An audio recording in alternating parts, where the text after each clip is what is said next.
জামালপুরে যমুনা নদীর তীব্র ভাঙন দেখা দিয়েছে। গত এক মাসে বিলীন হয়েছে প্রায় অর্ধশত বসতভিটা ও বিভিন্ন স্থাপনা, সঙ্গে 400 একর ফসলি জমি। ঝুঁকিতে আছে আরও অনেক বসতভিটা ও স্থাপনা।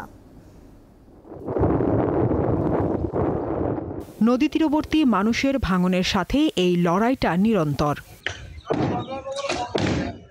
ভিটামাটি সম্বল ছাড়া যা কিছু আছে তার রক্ষার এমন দৃশ্য দেওয়ানগঞ্জ উপজেলার চিকাজানি ইউনিয়নে নতুন কিছু নয়।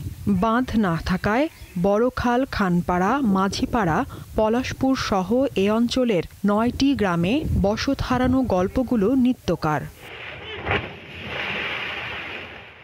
বর্ষার শুরুতেই যমুনা নদীর তীর ভাঙনে বিলীন হয়েছে ইউনিয়নটির প্রায় অর্ধশত ঘর ও ফসলি জমি। আতঙ্কের প্রহর গুনছে নদী তীরবর্তী আরও শত শত পরিবার। 8-10 বিঘা মাটি ভুট্টা আছিল, মরিচ আছিল, একটাও তুলা পাইনি। কিছু জিও ব্যাগ ফেলাইছে, দরিয়ার মধ্যে ফেলাইছে কুড়ে, এটা দিয়ে আমার কোনো কাজ হতে আসে না। আমগরে 14 বার বাড়ি ভাঙিয়েছে, আমার কিচ্ছু নাই।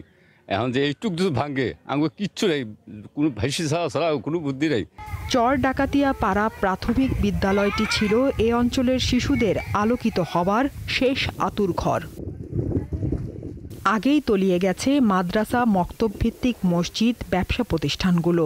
এবার ভাঙনের আতঙ্কে আছে কমিউনিটি স্বাস্থ্য ক্লিনিক, এমনকি মসজিদটিও। নদী ভাঙন ঠেকাতে এখনই যমুনা নদীর তীরে স্থায়ী টেকসই বাঁধ নির্মাণের দাবি স্থানীয়দের। 10,000 জিও ব্যাগ ফেলেছে, কিন্তু তারপরও রক্ষা হয়নি, নদী ভাঙতেছে।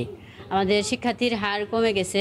একদিনের মধ্যে নদীটা যদি ভেঙে নিয়ে যায়, আমাদের সামনে পরীক্ষা, আমরা পরীক্ষাটা কোথায় দেব? 3 বার ঘর বাড়ি টানাইছে, একবার ঘর বাড়ি ভেঙলে পরে তো কিরম টাকা পয়সা যা যার ভাঙছে তাই জানে। যে সকল কৃষকেরা এখানে আবাদ করে খেত তারা এখন নিঃস্ব, সর্বস্ব হয়ে গেছে। এই নদী যদি শাসন না করা হয় তাহলে আরো প্রায় 300-400 পরিবার আছে, তারাও এই একই অবস্থা হবে তাদেরও। বছর বছর সমীক্ষা চলে, পরিকল্পনা হয় হাজার হাজার জিও ব্যাগ ফেলার। তাতে কি শেষ রক্ষা হয়? নতুন করে কি বলছে পানি উন্নয়ন বোর্ড? জরুরি ভিত্তিতে 67 মিটার এরিয়ায় জিও ব্যাগ ডাম্পিংয়ের মাধ্যমে ভাঙন কিছুটা স্থিমিত হয়েছে। পাশাপাশি এর উজানে এবং ভাটিতে ভাঙন চলমান রয়েছে।